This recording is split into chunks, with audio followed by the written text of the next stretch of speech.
Hello, welcome to the Let's Talk Kids Health live show, episode 71. I'm Dr. Narissa Bauer, your host. I'm a behavioral pediatrician and CEO of Let's Talk Kids Health.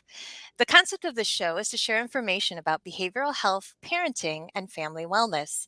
Each week, I bring you topics and guests to help me advance this mission so that we can all talk to here by commenting, asking questions, and liking at any time. And in a little bit, your questions will be asked of my guest. The replay will also be immediately available after the broadcast, and we are rebroadcasting each episode every Thursday night at 8 p.m. Please share this episode with anyone you think who would benefit. And if you don't want to miss future episodes or maybe check out the past ones, subscribe to my YouTube channel, Narissa Bauer MD, follow my blog Facebook page, Let's Talk Kids Health, and join my free parenting discussion group. Now, today's topic is all about healthy sleep for children and families with Dr. Mary Beth Miotto. Dr. Mary Beth is a general pediatrician in Massachusetts. She is an advocate for child health and public health, a tweetiatrician, and is passionate about building community partnerships to support healthy families. While she most enjoys working with families on all their child health concerns, Dr. Miotto specializes in the developmental concerns of children, from toddlers to young adults, and enjoys collaborating with parents, teachers on child-centered solutions to everyday learning and behavioral challenges. I am so excited to have you here on the show, Mary Beth. Thank you so much. Oh, I'm thrilled to be here today. I've got to say, Narissa, I'm a little bit of a fangirl for this program. You can never learn too much from your colleagues and the array of different people who have so much insight. It helps me help parents. Oh, thank you for that. And of course, I would be amiss if I didn't say the same. Like, I have really enjoyed getting to know you through the years, even just virtually, on the different social media platforms. And I am just so delighted to have you sharing your expertise here today. So, without further ado, I think we're going to be talking today about healthy sleep. And I know that I've had other guests talk about this in the past, and we just cannot get enough about healthy sleep because I think it's one of those topics we're all needing and chasing those Z's, aren't we? Yeah, I've been a pediatrician for quite a while, and early on in my work as a pediatrician, even before I had kids, that is the thing that parents get frustrated with. They're a little ashamed that they don't have a grasp on it. It feels like a struggle that they never win because it's always changing, because kids change. And I see how important it is both to the days and to the nights of families. Because if one person in a family isn't sleeping, I can assure you that somebody else in the family isn't getting restorative sleep. And it's so frustrating, and honestly, it gets in the way of enjoying a happy family. Oh, yes. Thank you for saying that. I mean, I think it's one of those things that we all need, but we kind of take it for granted. But when one or more people are not sleeping, oh, goodness, we all feel it. Yeah. Yeah. And I tend to hear that I ask it every time I see parents, whether the kid's healthy and they're just in for a checkup. I'll Uh-huh. ask the kid themselves and the parents, and I'll ask at sick visits, because obviously if you're sick or something's wrong, that will mess with your sleep. And sometimes parents are ashamed to say that, but as a parent, again, I was a pediatrician before a parent, and I have not been perfect at sleep, either for myself or my kids. And as we age, sleep changes. So I think this is always going to be an issue out there. Yes. And, thanks for normalizing that. I'm here to just say, too, for the record, I have ADHD. I have horrible sleep habits. I will kick into high gear at 10, 11 o'clock at night and hyper focus and then realize, oh my gosh, I've got to get to bed, Oh, yeah. But my kids wake up at the same time every day. So, sometimes I don't get Yeah. enough sleep. So that's not great. Yeah. And I think that's the other issue, is that I've spent a lot of time working with ADHD, as you do, and Hmm. autism. And there are some things that are biology that we Yes. can't change. And there's that part of us, and sometimes the people around us make it feel like it's a choice. And Mm. some things are choice, or some things we can nudge because there's a little behavioral element to it that we can help. But some of it's biology. And when we try to change biology, it can really cause a lot of strife in the family and that Mm. shame, again, as I said, the vulnerability. And, as pediatricians, we're here to support and realize that we're all in it together. Yes. I couldn't, that is just so wonderful that you just said that. I mean, so let's talk about this because why is sleep so important to you as a general pediatrician? How is it related to behavior, learning, and just how that whole family functions? Right. So again, I think about if I just put a typical scenario for me meeting either a friend. I had a luncheon date with a friend and her 1-year-old, 15-month-old last week, or a patient I see. Uh, the typical scenario is, let's make it a 15-month-old baby is so joyous and is so curious and is toddling around my office or in their house like last week, and everything is great except something comes up and mom says, "I'm a wreck. I love my baby so much, and yet I can't keep up because their sleep isn't really what it should be, and because of that, my sleep isn't." So then we're talking about at least two members of the family having sleep deprivation, and Hmm. it sounds so clinical to say that, but really, babies and toddlers and school age kids and teens and their parents, and if there are other people in the home, like grandparents and obviously siblings, we all can have sleep deprivation. Sometimes it becomes so normalized that that fatigue is there and we don't even realize that it can be causing problems. So in babies, irritability, feeding issues, definitely just sort of crankiness at different times of day, not just at night. And then we get into the toddler and preschool years, and you could have more irritability again, but you could have more hyperactivity, impulsivity, uh, a little bit more of that roller coaster that's normal in preschoolers. The ups and downs get upper and downer because they get so excited and then they don't have the reserves. And so then they fall to the bottom. And as time goes on in the school years, we also see, more headaches, more stomach aches, definitely learning issues, Hmm. and being able to sort of fit into groups easily, because if I haven't slept, I'm a little bit more sensitive to all the sounds and sights around me. I can be more hyperstimulated.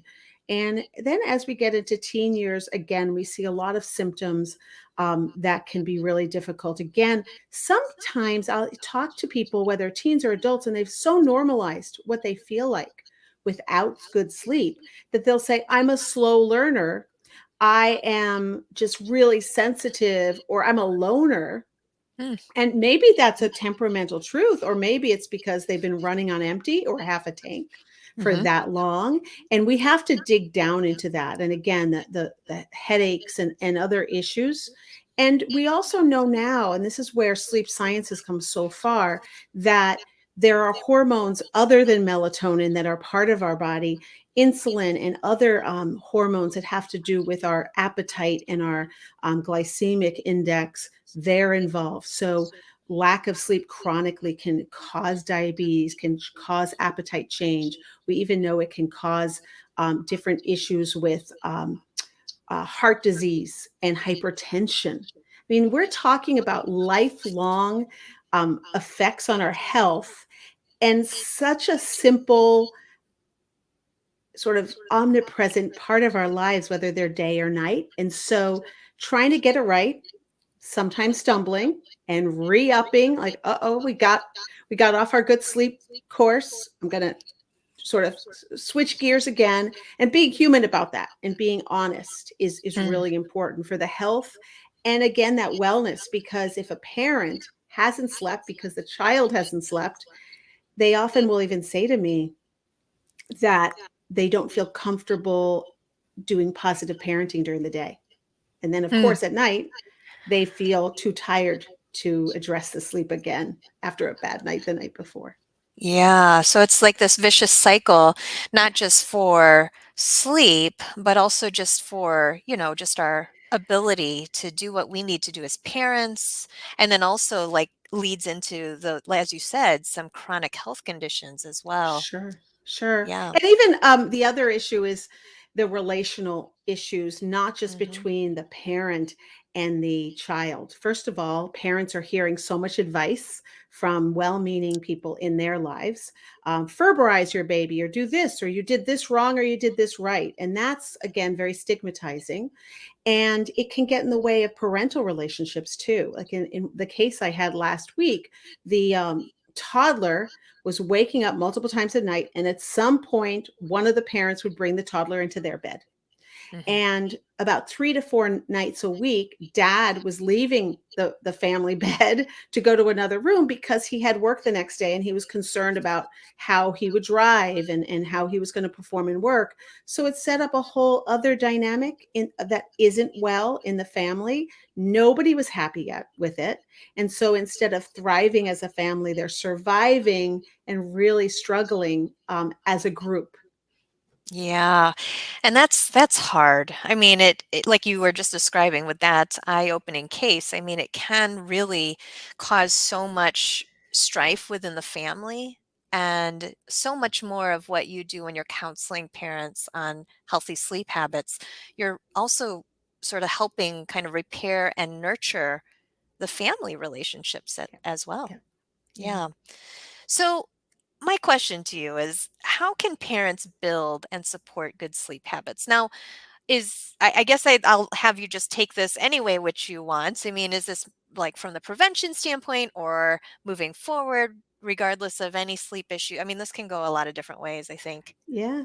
Yeah. Well, in the ideal scenario, we're all given the book that covers all of the problems that we're going to encounter with our child, and it's specific to our child, right? Hmm. And I think that after 9 months or so of pregnancy, it would be ideal also if you had the partner and the pediatrician or somebody else counseling you, that you knew, okay, now it's time, you got this new baby, and how do I build from the beginning? And Yep. if we do use science and what we've learned from the beginning, I think we meet babies where they need to be. And then we train ourselves, which is, I feel like, a lot of what we do as parents is to train ourselves for appropriate reactions and such. And then we work better with the baby. So some of it's understanding the science so that we take a positive attitude. So, for instance, with babies, knowing that first 1 to 3 months, but definitely the first 2 months, are like the fourth trimester Hmm. of pregnancy, in that they were in the womb, and trying to make a smooth transition out is easier for parents who, again, are in the biggest learning challenge of their life and are tired, and for the baby who is exposed to so many sights and sounds and smells and internal feelings.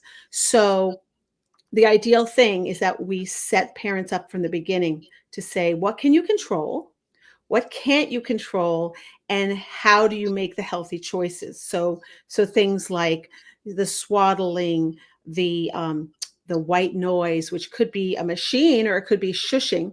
How many, long before there are white noise machines, grandmothers and everybody was going shh, shh, shh, all those kind of things. But then also looking ahead and saying, we know that this is a lifelong sleep journey, and so let's build sort of positive skills into the baby. So let's put the baby down, and if they're asleep, just wake them up, jostle them a little bit so they're sort of zony, I'd say, Hmm. hazy, and then I'm not helping you get to sleep from that zone. You're getting yourself to sleep, and you're tired, but you're in bed doing it yourself, and you get that automatic learning over and over.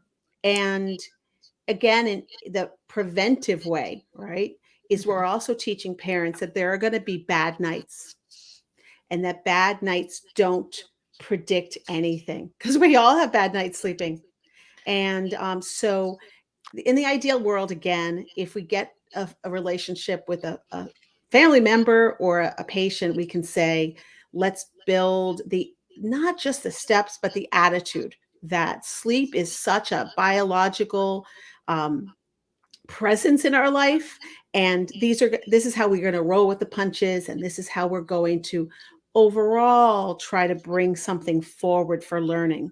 And then when we run into sort of speed bumps, and we probably all will, then we may need to regroup, look again at the science, look again at the love that we have for the babies or the toddlers or the school age kids, and say, okay, we got this. We understand where we are. We just regroup. Mhm. So I guess because, folks watching this are parents and, from various backgrounds, can you sort of qualify what you mean by the science versus what's out there, and how can they figure out what they should be reading or listening to? Because it's so confusing. That's the hardest part. I mean, Yeah. and I think it was harder before social media and media in general, because there were Mhm. always people supporting but also giving you different ideas as parents. Yep. That's not new. It's just that there are that many more voices. I think what I've learned is that there is, let me go back for a second. When I was in training as a pediatrician, I had a mentor who said, always tell parents when you're telling them science and when you're not. Mhm. And I think that that is the biggest struggle, because it's so easy to sort of move from science and medicine into, oh, this is, I know this because it worked for my kid. So I would be somewhat skeptical about a lot of what we hear. A lot of it's what I consider experiential. What we do know, for instance, about colic and sleep. Um, Most of that was experiential. And then we started getting science. Like, we know that preemies hit colic in a sort of in their corrected age. So it's not, so there's something biological about it. So when we get some of the biology, that helps. We know about the length of sleep cycles. We know about the ideal temperatures on the average, the ideal activities on the average, because again, all science is somewhat on the average. It doesn't Mhm. necessarily address that you have ADHD and that you have a different diurnal sort of schedule in your body. Mhm. And Mhm. so we all have to adjust that. But I think the question for science is just taking, as a parent, you may not do all the research. After all, you're up all night with your kid, but ask the questions and be skeptical. Say, where did that come from? Mm. And see if there's anything behind it. And nothing that is truly scientific is should be afraid to get the questions right. And so we can learn about some of the hormones in our brains and the rest of our bodies. We can learn about those typical sleep schedules of babies and school age kids who sort of again are on the average, who don't have disorders. Mhm. But again, we do also have research that we can get from our communities and our pediatricians about, well, do kids with ADHD have slightly different cycles? We've studied it. Do kids with autism tend to have different cycles or have different needs for sleep? Yes. And so I think it's just being very discriminating, Mhm. and asking people to share, and also knowing that neither science or conventional wisdom always works for your family, and that's okay. Yeah. You know, Yeah. you have to adapt it, because even growth charts, okay, growth charts, when we talk about how babies grow, right, we say this is the average of a baby of, say, 6 months old. That's an average. That's a statistic. We have to look at the whole picture. And Mhm. so I think that that helps, and having a partner with whomever is taking care of your child medically can help a Mhm. lot. Yeah, I love that. I see some of you watching. If you have any questions, comments, if any of this is resonating with you, please don't be shy. Go ahead and put in some comments below. That way we can share them with our guest. So, related to that, and I think these are really good nuggets that you're sharing in terms of trying to be discriminating, talking to your pediatrician, being skeptical, but also, realizing, show yourself some self compassion too, because not everything goes by the book. In fact, usually you read it and you're like, oh, that sounds simple. And then, oh, that is not simple. Right. Implementation is really hard. So thank you for bringing that up. I guess my one question before we leave that, is there any other thoughts for parents on how to build and support good sleep habits that you wanted to mention in addition, maybe for themselves Yeah. or So I otherwise? think it sort of leads into, so prevention always has to be the foundation of when problems happen too. So there's got to be some Mhm. continuity. And you just mentioned something really important, which is the self-compassion for parents, for Mm. themselves. I think that if that was the only take home message, that would be the best take home message, because there are big and little steps, and I can talk a little bit about them, like what kind of tweaks can you make that don't disrupt the whole family, and then there are big steps that may disrupt the family while you go in a good way. But you can't come at any issue, whether it's nutrition and feeding or sleep or any kind of behavior, without having a look within yourself. And so, one of the big pieces that I ask questions to people, but I also hope that they're listening to themselves about how are you feeling? What is your experience with sleep? Because we all come in with different experiences from childhood, right? It's like Mhm. I have two kids, totally different with their sleep experiences. And one of them had a lot of parasomnias, which is what we call, sleep terrors, sleep nightmares, and things like that, right? And I had that when I was a kid. I was otherwise pretty good sleeper. I got older and I got lots of other sleep issues. But we as parents have to look to ourselves and say, how do we do this in a way that is authentic to ourselves and is healthy for ourselves? So if somebody's giving you advice that sounds like it's going to break you right now, I would advise you not to take it right now and Uh-huh. to back up and say, I may do the biggest favor for my child to figure out little ways that I can get more backup, that I can attend to my health needs, and so forth. So I think that overall, that's sort of whether we're talking about prevention and say we're talking about a young mother who has her own recovery from childbirth, or we're talking about a parent who has a medical condition, whether it's in prevention and building good sleep habits or in tackling the hard things that are there and you don't want to live with forever, we have to look at ourselves first to say what works, and how can I say I'm motivated to do this, but maybe this isn't the time for that step. and Mhm. and when we partner, um, to communicate that well to all of our support systems. Yeah. And thanks for pointing that out. I mean, I think you've hit the nail on the head. I mean, this is not just for sleep, it's for across all of those types of things that we think about as parents, we have to face. And so that's really a really good point. So, Mary Beth, I'm going to ask you this question. Obviously, we as parents and pediatricians, we want our kids to thrive. You've pointed out sleep is essential. It's a biologic need, restorative way for us to make sure that we can function. But there are going to be times, as you said, that chasing sleep or having a bad night of sleep is going to happen. So, what are some ways, tangible ways that kids we can work with them when getting healthy sleep is challenging? So I sort of think of that sleep problems and don't come out of nowhere. They sneak up on us, Mhm. and it could be um, change in school vacation, travel, any number of things that throw us off. And again, as adults or children, and we may ignore them for a little while. So by the time we are ready to deal with them, they're sort of like a tree. They have roots and they have big branches and little branches and high branches that I can't reach right away. And so sometimes we have to look at all those pieces. And whether you look with a partner like me or try to think about it on your own, I usually say, let's start at the roots, because I can't reach those high branches right away.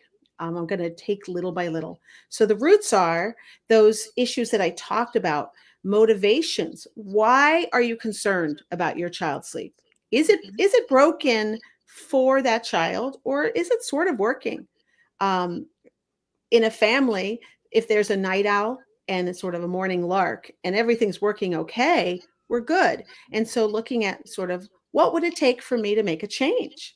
And then what are those assumptions that I have about being a good parent for sleeping? Right? Is that, Mhm. well, I read in a book that this is how all children should sleep, whether it be in a different room, in my room, in a room with a sibling or not, or they have to sleep through the night, or I can't feed them. I want people to look and say, what do I really want out of sleep? And then even what you and I have probably both heard people talk about, sort of the ghosts in the nursery. Like, what did all those grandmothers and everybody tell you that make you feel like a good or bad parent? And sort of face, like, what is going to make me happy and the rest of the family happy? And then we also, so those are beliefs, right? And those are real deep roots. And Mhm. then we have the fears, like what's going to happen if I don't fix this? The exhaustion, we need to face that. And then, so we get some information, and I can do that myself. I could sit down and with my partner or with my mother, like a grandmother, or the kids themselves, right? These the kids are part of the solution. They're not just part of the problem. And say, Yep. hey, you're having a rough time. This school year has been harder for you, and we know that the material is harder, but I'm also noticing that it's harder for you to get to sleep. Let's walk through it. And even young school age kids can do that. So we're getting at the roots, and we do information gathering, and we say, okay, when is the child going to sleep? When is the sleep disrupted? Is something happening in the middle of the night? It's very quiet in my house, and then something happens. Somebody walks in, and that child is off for the rest of the night. Get a lot of information, see who else is involved. Mhm. Is it because um, I'm allowing my toddler to come to my bed because I'm afraid that he's going to wake his 6-year-old brother? And so, again, those are realities. So I try to say, let's first get those realities out there.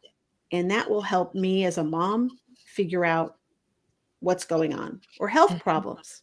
You Mhm. know, I I look at the realities and I say, my when my kids were little, and I did have that infant and a 5-year-old, so it was like, oh, is he going to wake up the heavy sleeper? But at the time that for well, all of young life for my kids, I was on call every few nights, and so the phone could ring, and I'd have to figure out how not to wake kids.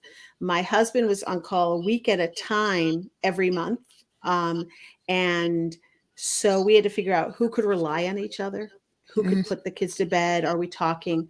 And have those realities. Because if we try to read the book and the book isn't dealing with our realities, that book isn't going to work. So we information gather, and then we go, I think, for the low branches, which are the internal and external environment. The external environment is like, what does the room look like that the person, whether it's a teen or a child, is in? Um, is the light not good for that child? Mhm. And again, we know that light affects us, not only that we see it when we're trying to go to sleep, but we know that the light cycle adjusts when we're going to feel tired. So that's why people take melatonin, which is part of the hormonal influence on us. We know that sound, heat or cool, that makes a difference. So even the bed placement or who's in the room together. Mhm. So I think of those as external environments. And I found so many parents say, I don't think I can make huge changes.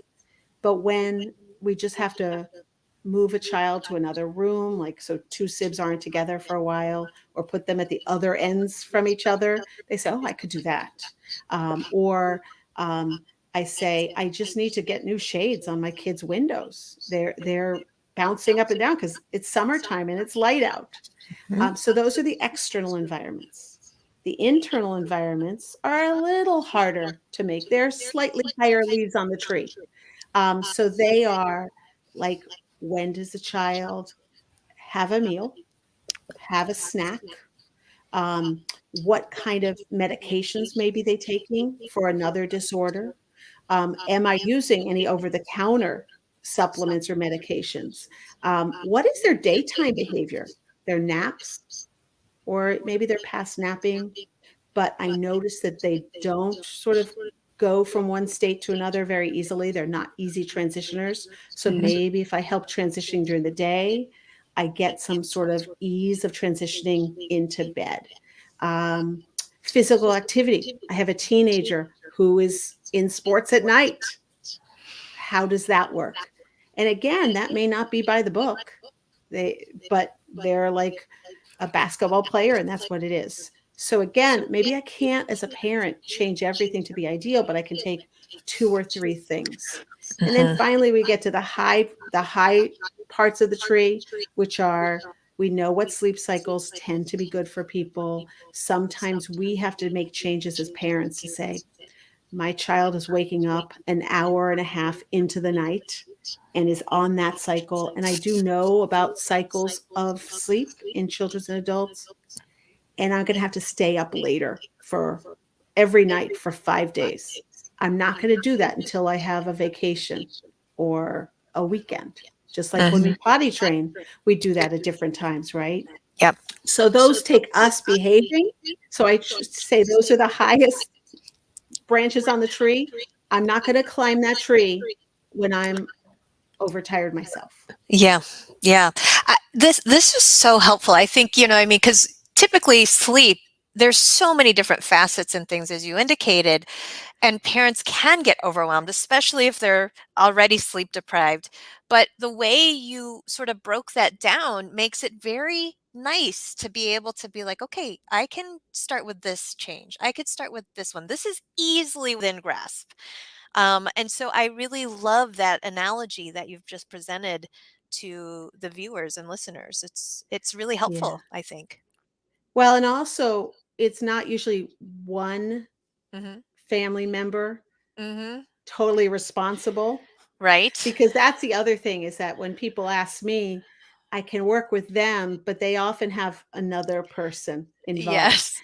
And so sometimes if you can make little changes and show a tiny good outcome to the other people, whether it's a babysitter or a grandmother or a partner, and say, I'm really working on this. This is, again, be brutally honest. This is making me an unhappy mom or dad or grandmother, or my sibling. The brother isn't doing very well in school because the toddler's having the problem. If we could take those little pieces off and show that we're having a positive effect, I think it builds us all up.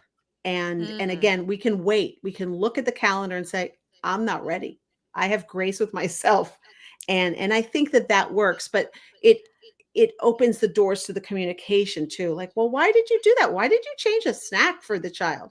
And it's funny, the snack thing is a good example of some kids, if they have food too close to bed, they're and infants even, they're all gurgly. Their GI systems are all gurgly and it makes it hard. And then when they get to the light sleep, about an hour in, if you're an infant, or a light sleep of an hour and a half if you're an older kid, and they're still gurgling down there, it messes them up. But then there's some kids who, if they don't have an evening snack, will wake up because they feel so miserable. I see that a lot with kids with ADHD, for instance, Hmm. that sometimes they have to have that snack on their bedside table, either right before they go to bed or when they wake up. So if we just did that, and that opens a conversation with, say, babysitter or grandmother or partner. And I Hmm. think that helps, because again, it's a family solution to a family problem. Yes, yes. And, I mean, I think what you just said about communication is so key. Being able to share that and also reach out for help, collaboration. Oftentimes, one parent can't do it by themselves. That Right. consistency is important. But I like the words that you used, and being honest about how you're feeling about it, and, learning to sort of help each other within the home to get this job done, but at a Yeah. time that works for everybody. Yeah, I mean, we just talked about, like, I had my own challenges raising my two young ones who had totally different sleep issues. My first one did not nap. It was not Mm. in his body to nap for his first year of life, even as a newborn. Didn't nap. He was great at night. Mm-hmm. Well, he had horrible sleep latency. It took a long time for him to wind down, but it didn't actually affect him, and it never did after that. I was able to look at him and say, he's actually doing really well. I'm doing pretty badly. Um, and I never took a nap as a kid. So I would say, we're just doing quiet time now. We're just going to have some quiet time. And then my second one was great napping, was horrible staying asleep. And again, my husband had that schedule. He was on every other night for a while call as a surgeon, and I had mine.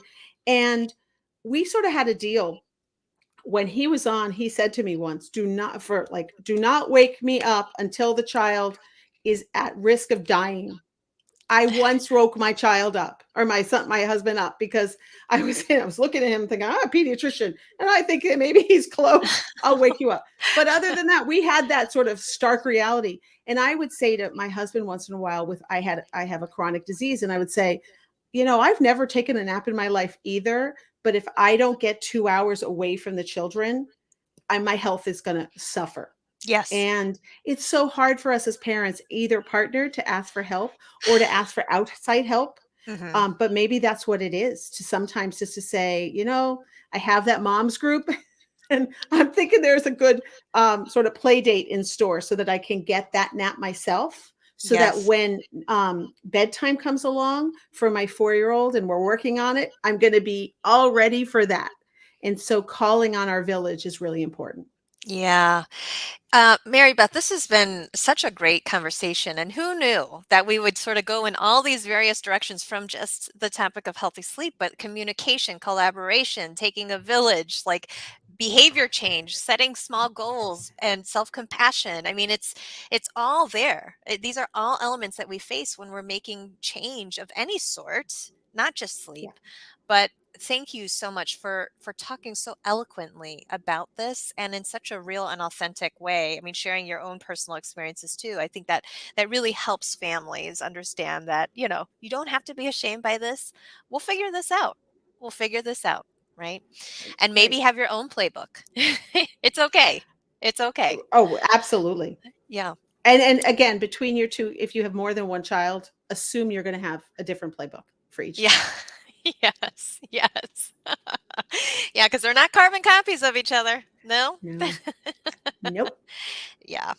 And just like you said, I mean, it's really important to come to the table with your partner and sort of know kind of your own experiences and your beliefs. I mean, each child that you have different experiences that you're like, oh, that was easy peasy. And then when all of a sudden you're thrown a child who has not the same sleep patterns or different temperament, you're like, whoa, I am out of my depth here and I do not know what I'm doing. But it can throw some families for a loop, right? So I'm glad Yeah. you mentioned Yeah. that. And asking for, I think in these days, and COVID probably made that worse, Mm, asking for help for the pediatrician or whoever your primary care home is can yes. be really helpful. I know that I happen to ask at every visit about sleep, but I know that visits, there's a lot going on. If you have a child without, right now, I don't know about where you are, but in Massachusetts, if I see one more person going off the deep end for allergies, that takes up a lot Mm, of time. And I didn't even mention allergies with sleep, between the medications and being tired from the allergies and all the other things. So you might go to a visit that's a well child visit, that all the time is sucked up by your child's allergies. And then you get home and you say, I didn't ask. Sleep is really driving us crazy. Do I have to wait another year for that? Like, I have to ask that because that's a well child topic. That this is exactly, it's a topic of health. And so reaching back out and saying, I really need a visit just on sleep. mm. And maybe I'm going to need more than one. Yeah. And they may be timed, like I may be in my deepest dismal place right now, and I'm going to ask about it, and you're going to give me some solutions, and I might not be ready, so I could come back to you in 4 months when it's Yes. August and I'm getting ready for school to start again. But start the conversation and don't be ashamed of that, Hmm. because I don't think that people probably know that. Again, probably I don't know if there's a parent who hasn't struggled with it, and we can do it together. But if you're not asked, bring it up. Yes. So good. So good. So for those of you watching who are just like, wow, I just want more of this information from Dr. Miotto. Um, I know that you have a blog. Can you tell us a little bit about that? I'm just starting it, but I Uh-huh. will be talking about sleep and some of the other struggles of parents, and families, again, with wellness, like getting your child to eat the foods that you want them to eat. Uh-huh. And again, working with science and working with the child instead of always pushing up against the child. Hmm. And so the blog is called Parenting with Science and Love, and .org. I will tell you that I put science first because I have a deep belief that nobody's asking questions about parenting who don't have the love first, and they're Yes. looking for answers. And science is slowly catching up to that, and we try to do that, but it sort of goes back to what you said, which is parents are really struggling to get answers that are reliable. And there's a lot of weight on the shoulders of parents these days to know what the right answer is.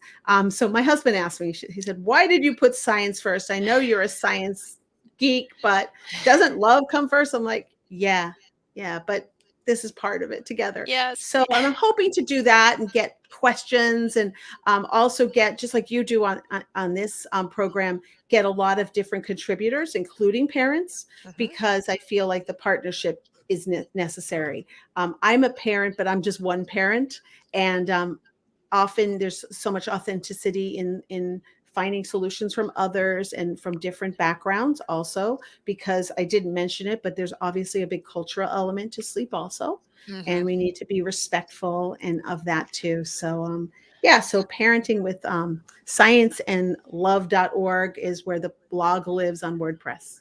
Yes. Well, it's scrolling here for those of you. We'll also include that in the show notes so that way you can just click on that. Make sure to follow and subscribe to Dr. Miotto's blog because, if this conversation is anything like what she's going to have on there, you're going to want more. So, Yeah. And I'm hoping, like, to actually have more specifics about, like, some tools too on that, yes. because again, there's some really good books out there, but you could have a whole library of books and still end up in the same place as a parent, Yes. whether you're the book reader or not. Ironically, I'm a huge reader, but I didn't read any parenting books at the beginning, because as a pediatrician, I felt like, I think I need to read Harry Potter. That shows you how old my kids are. It's like Yes. I have a newborn and I'm reading the first Harry Potter. But whether you are or not, it's overwhelming. So I Yes. think that, again, and asking your friends, what did you do? Because Hmm. it's like colic. If your baby's crying, have a good list of things to go through that may work, so that you feel like you're doing something. Hmm. Yeah.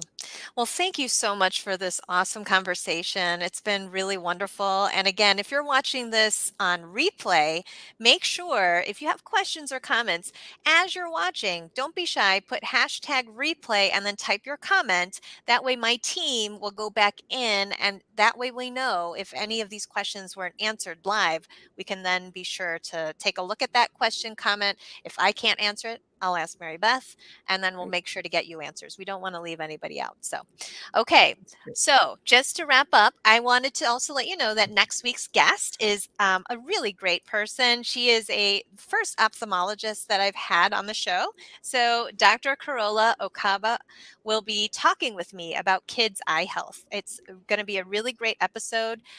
We pre recorded it, so it's going to be premiering, but make sure to tune in next week for that. Also, I do want to remind you that there's a couple special events happening this week. It's busy this time. I am hosting my first ever virtual roundtable this Wednesday at 8 p.m. Eastern Time. It's called In It Together, Promoting Mental Health Wellness for Families. You do not want to miss the lineup. It's going to be great. Several of them have been on the show before. We're going to be tackling all those different issues that families have come in to see me and others around us with in terms of just how to help kids who are struggling, how to tackle some of those common mental health conditions or concerns that parents are having. We've been living through this pandemic. This is not going to be a surprise to anybody, but we're all seeing it in our communities. And I thought it was high time that we got a group of us together to kind of talk about that and share the different perspectives. So make sure to tune in. That's going to be broadcast on my YouTube channel as well as my blog Facebook page, not within the parenting discussion group, not to throw anybody off, but it's also, I'll make sure to have an event linked to that. And then on Thursday, if you've been reading along for this month's book club, Finding Eco Happiness by Sandy Schwartz, she has graciously agreed to come this Thursday at 8 p.m. Eastern Time to answer questions about the book, just talk about it. And even if you haven't been reading and you're like, oh my gosh, that sounds like an amazing book, I need that, it's not too late. You can get it on Audible and anywhere books are sold. It's already out and you can just jump in on the conversation. anytime. Okay. And that's going to be here at the Parenting Discussion Group. So contact me if you have any other topics, questions, or speakers. If maybe you're watching, you're like, I have something to say. Make sure to email me, and I'd love to have you on as a guest. You can reach me on any of my social media platforms. As always, it's been a pleasure to talk with all of you today. Mary Beth, thank you so much for coming on. Thank you. I can't wait for watching more of your shows. Yeah, well, thank you. And I can't wait to see your blog come out and have all of this wonderful tools and information. Again, reminder, please make sure to check out her blog, subscribe. And thanks again for watching. We'll see you next week.